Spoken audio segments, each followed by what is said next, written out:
Hello students, welcome to एक tutorial Jagatsinghpur Orissa. आज का हमारा सब्जेक्ट है मैथमेटिक्स क्लास 10 और टॉपिक है रैपिड रिवीजन। हम टोटल जितना भी चैप्टर है ट्राई करेंगे आज कवर करने के लिए। पहले आते हैं रियल नंबर चैप्टर नंबर 1। इसमें क्या क्वेश्चन आपका आ सकता है, एलसीएम एचसीएफ के ऊपर पूछेगा। एलसीएम आपको पता है, एलसीएम में क्या होता है, हाईएस्ट पावर होता है। हाईएस्ट पावर जो कॉमन होता है और जो बाकी रहता है उसको हम लेते हैं। एचसीएफ में क्या होता है, जो लोएस्ट पावर होता है और जो लोएस्ट पावर कॉमन उसको हम लेते हैं। तो इसका क्या बोलेगा, इसमें 3 मार्क क्वेश्चन इसी के ऊपर आएगा। 2 दिया होगा नंबर, उसके बोला होगा कि एलसीएम एचसीएफ निकालो और verify that LCM into HCF equal to product of 2 number. आपको ये फॉर्मूला याद रखना होगा, LCM into HCF equal to product of 2 numbers. और अगर हमको कभी कभी क्या करता है, 1 मार्क क्वेश्चन कैसे डालता है, 2 नंबर आपको दिया होगा, आपको पूछा होगा एलसीएम निकालने के लिए, एचसीएफ आपको दिया होगा, तो उस टाइम आप क्या यूज करेंगे, LCM equal to product of 2 numbers by HCF. या आपको एलसीएम दिया होगा, प्रोडक्ट ऑफ 2 नंबर्स दिया होगा, एचसीएफ पूछा होगा, तो HCF equal to product of 2 numbers by LCM होगा। और इस क्या क्वेश्चन, शॉर्ट क्वेश्चन क्या आता है, एचसीएफ ऑफ 2 को प्राइम नंबर कितना होता है, नहीं 1 होता है। एचसीएफ ऑफ 2 को प्राइम नंबर 1 होता है हमेशा। और इसमें इस चैप्टर में इंपॉर्टेंट क्वेश्चन क्या है, आपको क्या देखना है, prove that √2 is irrational number और irrational, prove that √3 is irrational, prove that √5 is irrational. ये तीनों का जो प्रूफ है सब एक ही तरह का होगा। आपको पहले कहाँ से शुरू करना है, लेट √2, सपोज मैं √2 अगर इरेशनल प्रूव करना चाहूँ तो पहले मैं स्टार्ट करूँगा लेट √2 इज रैशनल, उसके बाद √2 इक्वल टू a/b, इस तरह का मुझे लिखना है, √2 is rational, √2 equal to a/b where a and b are coprimes. इस तरह का मुझे स्टार्टिंग करके प्रूव करना है यहाँ पर। उस तरह और कौन सा क्वेश्चन आ सकता है, लास्ट ईयर ये वाला क्वेश्चन आपका आया था, √2 प्लस √3 इज रेशनल। तो इसको हम कैसे प्रूव करें, तो आपको इसको भी इसी प्रूव करने के लिए let √2 plus √3 is rational equal to x where x equal to a/b, आप इस तरह का ले सकते हैं। तो उसके बाद क्या करना है, दोनों को √2 इक्वल टू x माइनस √3 करके दोनों को स्क्वायरिंग करना है, उसके बाद आपको प्रूव करना है। उसके बाद इस तरह कोई क्वेश्चन आ सकता है, इंपॉर्टेंट है आपका, प्रूव दैट 3 + 2 √5 इज रेशनल। तो इसको क्या करना है, आपको इसी तरह लिखना है, पहले 3 + 2 √5 equal to rational, is rational आपको लिखना है। उसका 3 + 2 √5 इक्वल टू a/b। यहाँ पर जो रैशनल नंबर है ये 3 और 2 है, इसको सेपरेट कर देना है, √5 को एक लेफ्ट साइड में रखना है और रैशनल नंबर को राइट साइड में लिख देना है। उसके बाद आपको प्रूव कर सकते हैं आपको प्रूव दैट।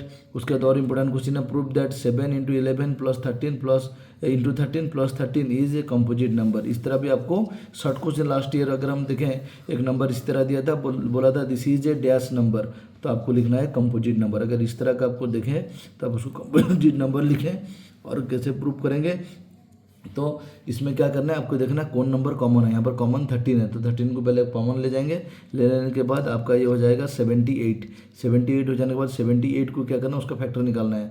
उसका फैक्टर आपका निकलेगा 13 × 3 × 2, तो ये जो आएगा उसके बाद आपको दिखा देना है since it is the product of prime.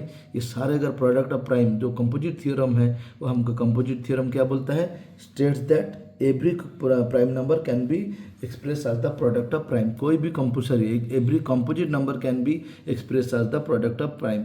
कोई भी आप कंपोजिट नंबर अगर लेंगे, सपोज में 10 एक कंपोजिट नंबर होता है, तो उसको हम प्रोडक्ट ऑफ प्राइम में एक्सप्रेस कर सकते हैं। This is called fundamental theorem of arithmetic. तो इसी तरह का क्वेश्चन आपका इस चैप्टर से आ सकता है, ये सब आप फॉलो करके जाएं। उसके बाद आता है हमारा चैप्टर पॉलिनोमियल। पॉलिनोमियल में क्या है, पहले हम देखते हैं जनरल। पॉलिनोमियल का क्या है, आपका पहला पे आएगा ग्राफिकल। ग्राफिकल में क्या होता है, आपको देखना है एक्स एक्सिस और वाई एक्सिस दिया होगा, एक ग्राफ दिया होगा, उसमें बोला होगा नंबर ऑफ जीरोज। तो नंबर ऑफ जीरोज आप कैसे निकालेंगे, आपको देखना है कितना एक्सिस को वो टच किया है, मतलब कौन सा एक्सिस को, एक्स एक्सिस को कितना बार, वाई एक्सिस में नहीं देखना है, एक्स एक्सिस को कितना बार वो टच किया है। यहाँ पर आप देखें तो 4 बार टच किया है, तो नंबर ऑफ जीरोज कितना हो जाएगा आपका 4। तो इस तरह अगर यहाँ पर अगर सपोज इस तरह का दिया हो, अगर इस तरह का बोला हो, तो नंबर ऑफ जीरो, ये एक्स दिया है, ये वाई दिया है, कितना होगा, यहाँ होगा 2, 1 2 है, कितना हो जाएगा 2।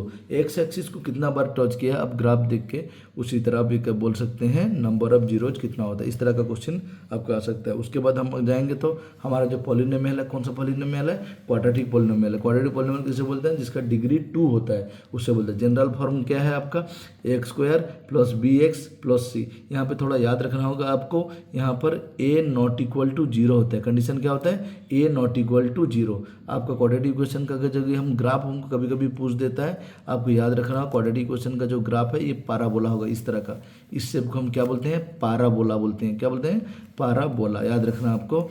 तो ये शेप क्या होगा, पाराबोला। जब a ग्रेटर देन 0 होगा तो अपवर्ड पाराबोला होगा, जब ये लेस देन 0 होगा तो ये डाउनवर्ड पाराबोला होगा। ये क्वाड्रेटिक इक्वेशन का दोनों बार क्वाड्रेटिक पॉलिनोमियल का दोनों ग्राफ है, आपको याद रखना होगा। a ग्रेटर देन 0 होने से क्या होगा, a लेस देन 0 होने से किस तरह का ग्राफ आता है। और जो ये यू शेप का जो शेप आता है उसे हम क्या बोलते हैं, पाराबोला बोलते हैं। उसके बाद सम ऑफ जीरोज, अगर अल्फा और बीटा अगर जीरोज होता है तो सम ऑफ जीरोज क्या हो जाएगा हमारा फॉर्मूला, -b/a। -b/a मतलब क्या है, coefficient of x minus coefficient of x whole divided by coefficient of x square. उसी तरह product of zeros alpha into beta हम क्या बोल सकते हैं, c/a मतलब constant term divided by coefficient of x square. उसके यहाँ पर एग्जाम्पल मैं लिया हूँ px = x² - 5 दिया है, आपको पूछा रहेगा तो सम निकालो। सम ऑफ जीरोज आपको पूछा हो या अल्फा प्लस बीटा पूछा हो कितना होगा, तो हम कैसे निकालेंगे, शॉर्ट क्वेश्चन आता है -b/a। आप देखिए यहाँ पर x² मतलब कोएफिशिएंट कितना है 1, तो a मेरा हो गया यहाँ पे 1, a हो गया मेरा 1, b यहाँ पर b हम किसको बोलते हैं, x के कोएफिशिएंट को। यहाँ पर तो x टर्म नहीं है मतलब b हो गया 0, और c कितना है -5 है। तो alpha plus beta = -b/a that is 0/1 = 0। इस तरह का आपका क्वेश्चन भी आ सकता है। ये आपको यहाँ पर पूछेगा अल्फा इंटू बीटा कितना होगा, तो आप बोल सकते हैं क्या है, c/a। c हो गया हमारा -5, a हो गया 1 दैट = -5।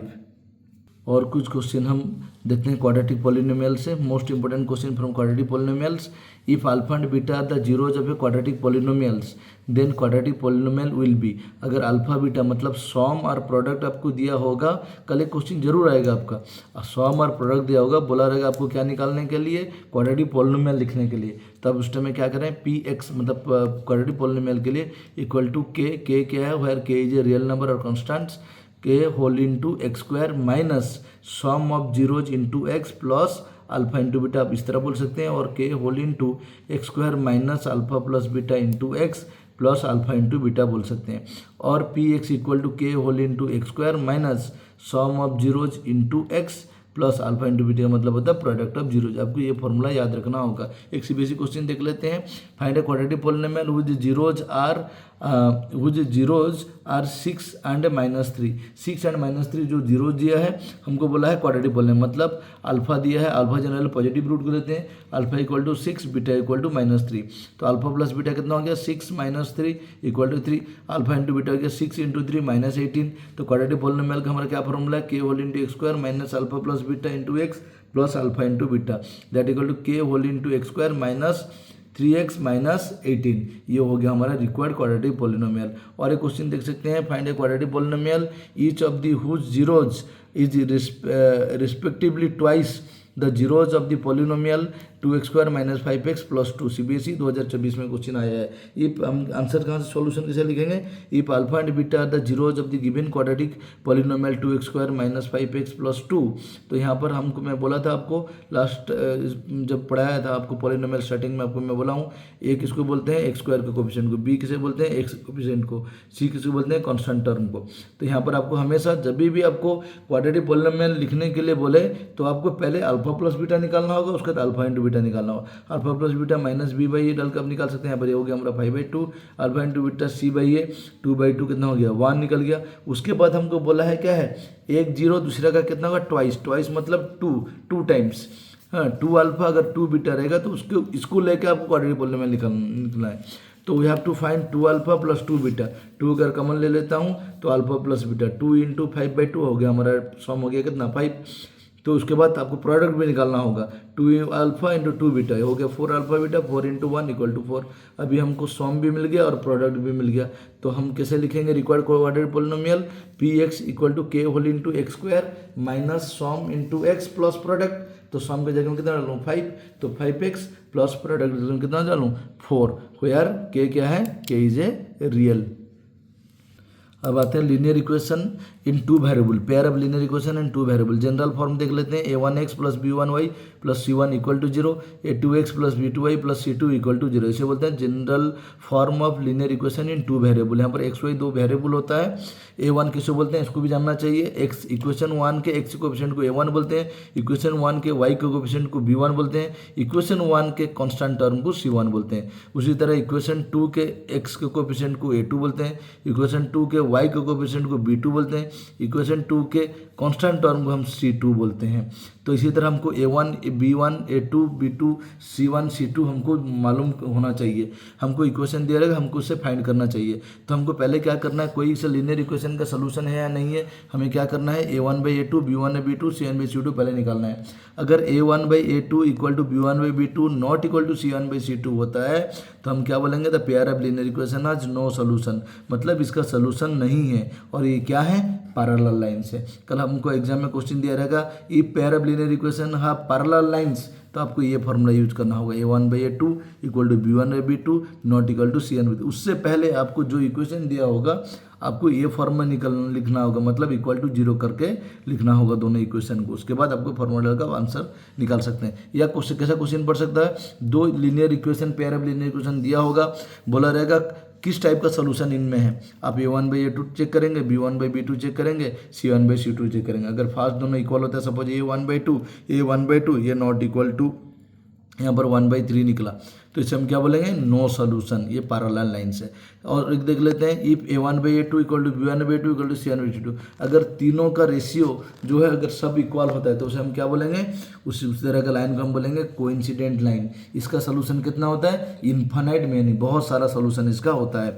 तो उसके बाद और एक देखते हैं, if a1/a2 not equal to b1/b2, अगर स्टार्टिंग में हमारा a1/a2 का रेशियो b1/b2 के रेशियो के साथ इक्वल नहीं होता है तो हम इसे क्या बोलेंगे, दे आर इंटरसेक्टिंग लाइन, मतलब ये दोनों लाइन एक पॉइंट में इंटरसेक्ट कर रहे हैं। तो इनका सोल्यूशन कितना होगा, यूनिक सोल्यूशन, मतलब only one solution exist. Example देख लेते हैं, x plus 2y minus 4 equal to 0, 2x plus 4y minus 12 equal to 0। मैं आपको बोला हूँ इक्वेशन 1 का x का कोएफिशिएंट को a1 बोलते हैं, इक्वेशन 1 का y का कोएफिशिएंट को b1 बोलते हैं, इक्वेशन 1 का c कांस्टेंट टर्म को c1 बोलते हैं। उसी तरह इक्वेशन 2 का x कोएफिशिएंट को a2, y का कोएफिशिएंट को b2 और कांस्टेंट टर्म को इक्वेशन 2 के क्या बोलते हैं, c2 बोलते हैं। तो यहाँ पर a1/a2 1/2, b1/b2 4/2/4 equal to 1/2, c1/c2 -12 -4/-12 1/3। तो यहाँ पर हमको दिखाई देता है, दो पहला दोनों रेशियो क्या है, इक्वल है, लास्ट वाला इक्वल नहीं है। तो a1/a2 equal to b1/b2 not equal to c1/c2। तो ये कौन सा कंडीशन है, ये हमारा पैरेलल लाइन्स का कंडीशन है। तो पैरेलल लाइन का कितना सोल्यूशन होता है, नो सोल्यूशन। पैरेलल लाइन हम इस तरह लिख सकते हैं, इसका सोल्यूशन नहीं है। तो इसी तरह और एग्जाम्पल देखते हैं, x plus y plus 2 equal to 0, 2x plus 2y plus 4 equal to 0। तो यहाँ पर अगर हम देखें a1/2 हमारा 1/2, b1/b2 1/2, c1/c2 2/4 इक्वल टू 1/2। यहाँ पे तीनों रेशियो हमारा इक्वल है, तो हम क्या बोल सकते हैं, तो ये क्या कौन सा लाइन है, कोइंसिडेंट लाइन। और इन कितना सोल्यूशन रहेगा, infinite many solution. Last one देखते हैं, x माइनस 2y और इक्वल टू 0, और यदि है 3x plus 4y minus 20 equal to 0।